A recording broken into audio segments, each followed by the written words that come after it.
For the last 40 years, the global economy operated under an assumption. We built an oceanic system where capital could flow across borders at the speed of light, detached from physical limits. This era, defined by frictionless mobility and expanding debt, allowed financial wealth to outpace the real world. But stability breeds its own breakdown.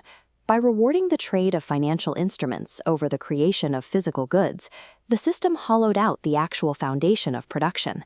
Economist Yanis Varoufakis describes the current state of capitalism as techno-feudalism. Digital platforms and financial intermediaries extract rent much like feudal lords, capturing wealth through access fees without contributing to real output. The recurring crises we experience today are the predictable results of a financial structure entirely unmoored from material reality. The global order is hitting hard limits. We are entering a continental era, marked by the return of geography, energy constraints, and resource scarcity. Nations are discovering that extended supply chains are a liability.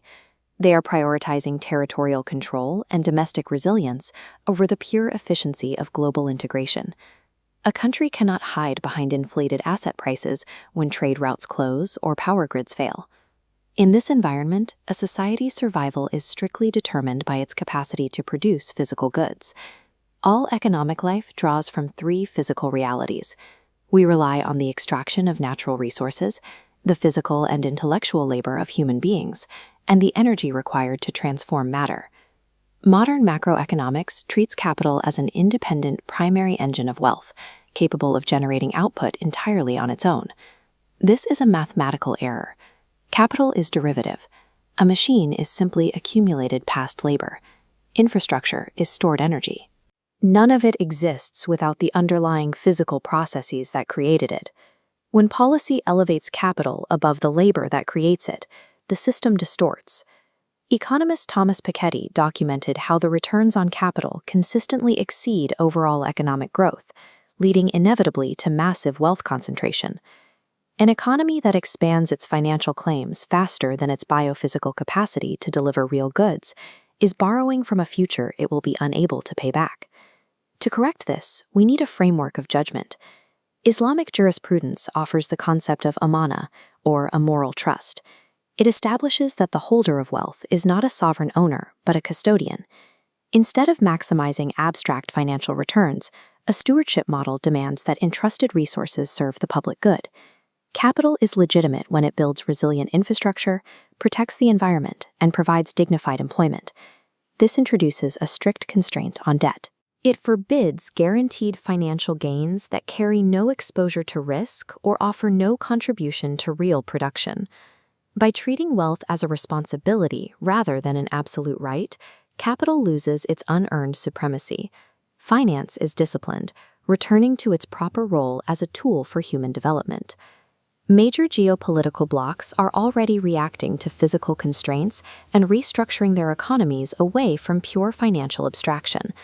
China has retained tight state control over its industrial base. Its investments in high-speed rail, ports, and global logistics corridors prioritize heavy physical capacity over short-term market expansion. The Gulf economies are actively pivoting. Recognizing the fragility of relying entirely on hydrocarbon exports, they redirect sovereign wealth into localized manufacturing, logistics, and technology. Across Southeast Asia, ASEAN nations have built a decentralized network of production. By distributing manufacturing and agricultural capacity across multiple borders, they create a regional redundancy that resists global supply shocks.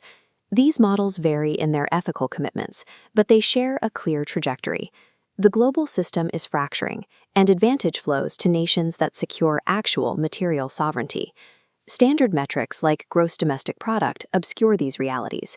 GDP records speculative real estate bubbles and the depletion of natural aquifers as positive economic growth. We need an honest accounting of true sustenance. This is an equation for net production. It starts strictly as a function of resources, labor, and energy. We then acknowledge that capital acts merely as a multiplier of those physical inputs, not as the origin of value. Then we apply an ethical coefficient, represented by the symbol omega. This forces us to discount high output if it relies on exploitative labor or social degradation. Finally, we subtract the resource debt. The physical exhaustion of soil, water, and air must be paid for in the present. If you apply this formula to a highly financialized society, you might find that despite massive paper wealth, it is physically bankrupting its future. A transition to this stewardship economy requires immediate institutional change. Communities must localize essential food and power systems.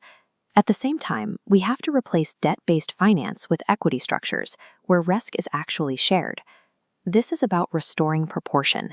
It ensures that capital serves production and that community stability takes precedence over individual accumulation. As we enter an era defined by physical limits, survival will not depend on how quickly we can extract resources or inflate financial claims. It will depend entirely on how faithfully we manage the trust placed in our hands.